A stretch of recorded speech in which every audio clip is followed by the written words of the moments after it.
For example, the application of maxima and minima. So, find the area of the largest rectangle that can be inscribed in a circle. Okay, so in this problem, we need to remember that or first thing to do to have the solution of this problem is we can figure out. Okay, so in terms of circle and the rectangle. Okay, so by the way, when you draw the circle and the rectangle, okay, so take note that the rectangle that can be inscribed in a circle. So it means ang rectangle is na inside sa circle. Okay, so we can draw like this, no? Okay, so this is the circle and the rectangle. Okay, so next is to find the formula in terms of rectangle and circle, and then take note that the area of the largest rectangle. Okay, so therefore to solve this, no, so we indicate or we find the radius of the circle. Okay, so this can be the radius of the circle, okay, from the center of the rectangle, or we assume our origin of the circle. Okay, so in this the center of the rectangle, no, then as you can see the rectangle inside okay, so the rectangle in this case this is our R. Okay, then okay, so and also this is our R. So therefore the diagonal of the rectangle is equals to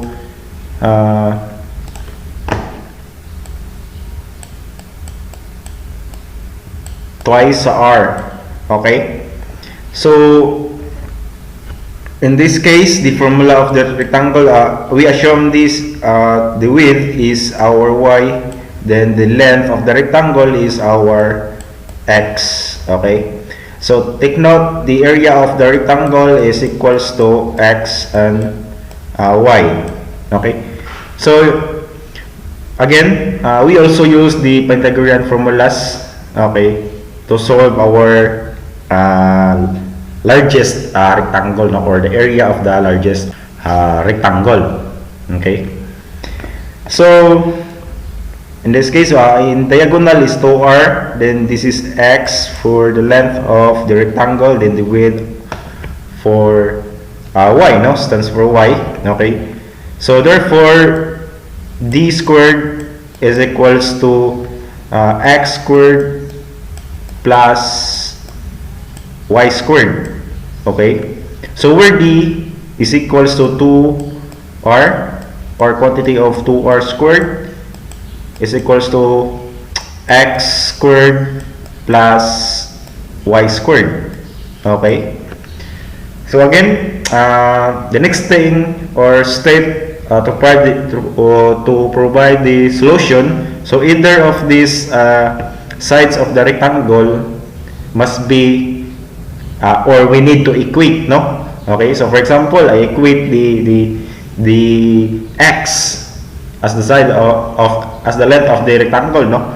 Okay, so where X squared is equals to quantity of 2R squared, then this can be minus. Okay, so we can transfer to the other side, which is minus Y squared. Okay, then to eliminate this exponent of X, which is 2, so we can take the square root. Okay, then we can now cancel. This can be X is equals to the square root of quantity of 2R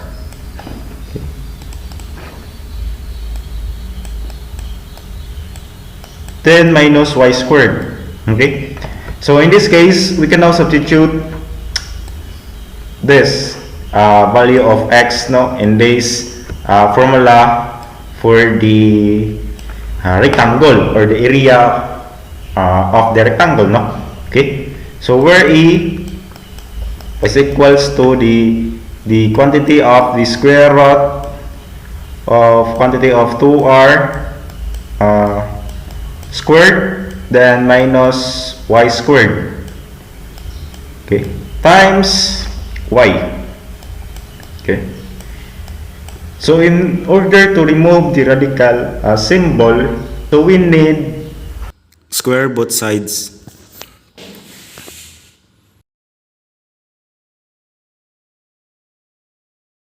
So this can be, area here is a squared, that is equals to, and this radical symbol is, we can now cancel out. So we have 2r then squared to minus y squared. This y here is, that is equals to y squared. Okay, then we have a squared, distribute this y, no, in this given equation. Okay, so we have quantity of 2r then squared, no, then times y squared, that is, okay, then times y squared, that is y to the fourth. Okay, so in this case, take note that in the rule of maxima, the first derivative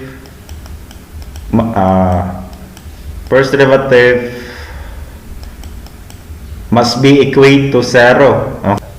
Okay, so in order to cancel out the exponent of a, which is 2, so we can now square root both sides, no.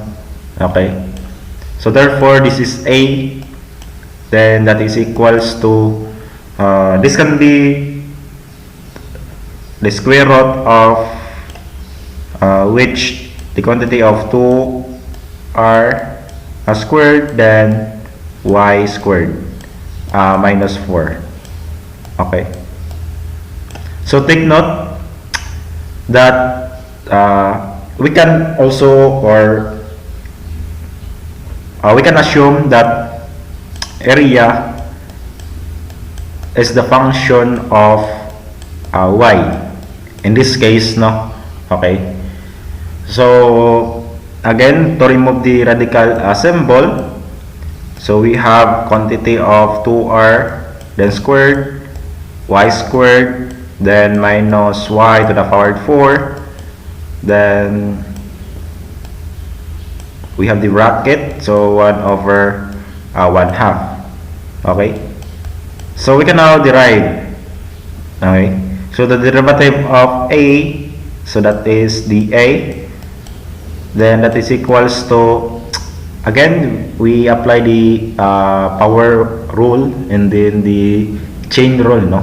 Okay, so through this the exponent of 1/2. Okay, so first we derive, or matawag na siya natawag outside, no. Okay, so we have a quantity of 2r squared then y squared, okay, then minus y to the power 4, then 1/2 minus 1, okay, then over 2, then apply chain rule, so that is the derivative of this quantity of 2r squared y squared, so that is take note that the quantity of 2r squared is the constant, no, since our e is a function of f of y, no. Okay, so we have 2r then times 2y. Okay, the derivative of y squared is 2y, then minus the derivative of y to the power 4, that is 4y cubed, no. Okay, So we get the brackets. So again, this can be dy, okay? So dy over dy, then here dy dE over dy. So we can now cancel this.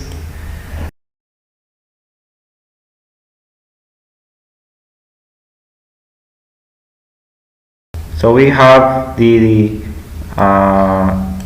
quantity of 2r squared, then y squared minus y to the power 4.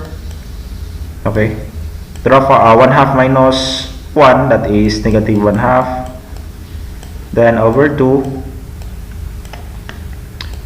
then times 2, or the quantity of 2r squared times 2y minus 4y cube. Okay, so again, this can be cancelled out. Okay, 0 is equals to 4r squared times 2y, then minus 4y cube. Okay, so simplify. So we have 4y cube or positive 4y cube, then 8 r squared times y. Okay, so since both sides having the equivalent of y, okay, so we can now reduce, and then this can be a y squared, that is equals to 8 over 4, that is 2 r squared. Okay, so this y would be cancelled. Okay, then we square out both sides, no? So therefore y is equals to the square root of 2, then the square root of r squared, or y is equals to the square root of 2 then times r. So that is the equivalent of our y. Okay, so since we find the equivalent of x, okay, so we can now substitute the equivalent of y. Okay, so the square root of quantity of 2r squared minus the quantity of our y as the square, that is equivalent of square root of 2r, no? Okay, so therefore this can be the square root of 2 then r. Okay, then simplify. So the square root of so this is a quantity of 2r then squared, then minus. Okay, so this radical symbol is cancelled out, so we have 2 then r squared.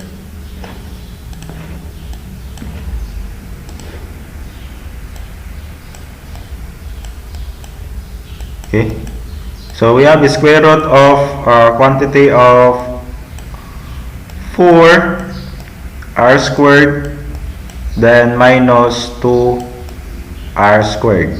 Okay, so this can be the, since we have the same exponent, the exponent of the variable r, which is 2, no, then we can subtract.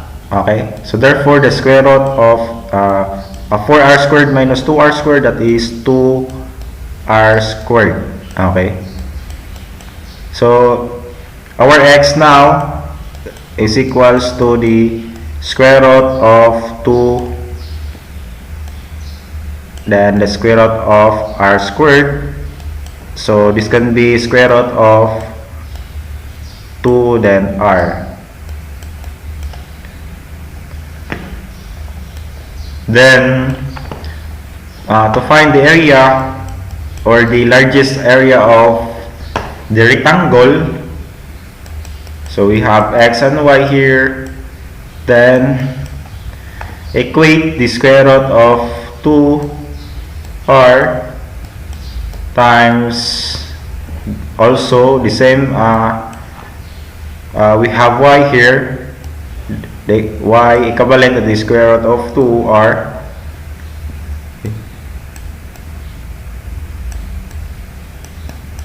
So therefore the area of the largest rectangle inscribed in a circle, that is equals to the square root of 4 r squared, okay, or that is equals to the 2 then r squared, r squared, okay. So again, the problem says that the area of the largest rectangle that can be inscribed in a circle. So this can be the formula of this area of the largest rectangle, okay. So as you can see, the value of x and y here, or which consider as the length of the rectangle, so therefore we can prove that the rectangle must be a square, okay. So if the area of the largest rectangle, okay, to be maximized, okay, so in this case, so this is the final answer.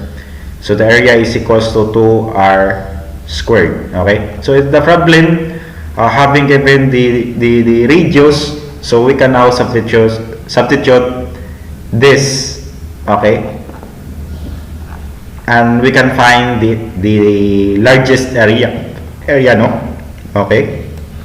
Then take note that this can be the value of x, or the equivalent, no, which is square root of 2r, and then also the same as y, no, that is equals to square root of 2r.